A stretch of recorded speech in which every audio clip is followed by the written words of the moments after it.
Hello, my name is Rhett Vavra, and today I'll be introducing to you an Indigenous game called Woggaburly. Introduction.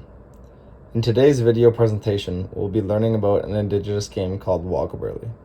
Originating from Australian Aboriginal lands, the name came from the Wadaduru language, from the word play. This language was spoken and understood by many Aboriginal groups in central and southern New South Wales.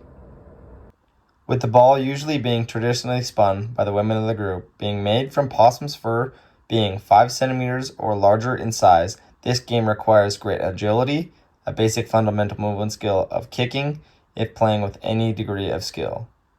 The purpose of Woggaburly is a game that is played to increase focus, communication, and improvement skills that contribute to teamwork and working in large groups while also having fun playing. Instructions and rules of the game. Woggaburly is a cooperative kicking and volleying game. The goal is to see how many times the ball can be kept in the air before contacting the ground, with many successful kicks from everybody in the circle. Woggaburly is a fairly simplistic game as there's not too many rules. Players may not kick the ball more than once at a time, although for younger players or less skilled players, a couple of variations can be made to help juggle or control the ball is allowed.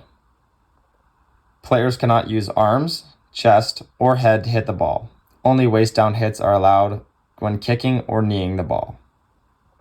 Players play in a circle group of 4 to 8 people in a designed area of large space, so there is enough space for each player, usually about 2 meters from the next player in the circle. Players do not want to pick or take sides, as it is a cooperative style game that players organize themselves in a circle and attempt to kick the ball again and again before it hits the ground. For safety reasons, players are not allowed to push each other out of the way to reach a ball, and kick any kick that is deemed a dangerous kick.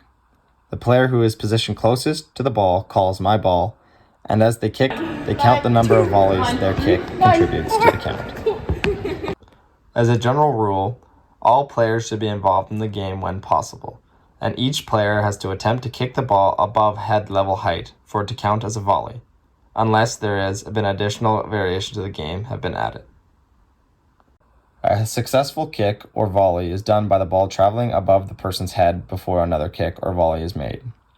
A kick or volley that doesn't go head height is just not counted to the total volley count. Demonstration of the game and variations.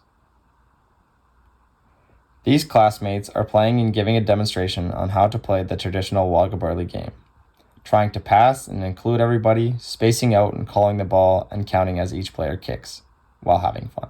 Woggaburly can have many different game variations to help aid for less skillful players, or even variations that increase difficulty of the game. Variations of adding more people, making it harder to pass, call, and communicate who is kicking the ball, or less people, making the game easier.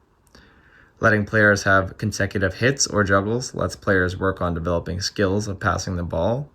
Modifying kicks and height of the kicks allows for players not to worry about the height and just focus on passing.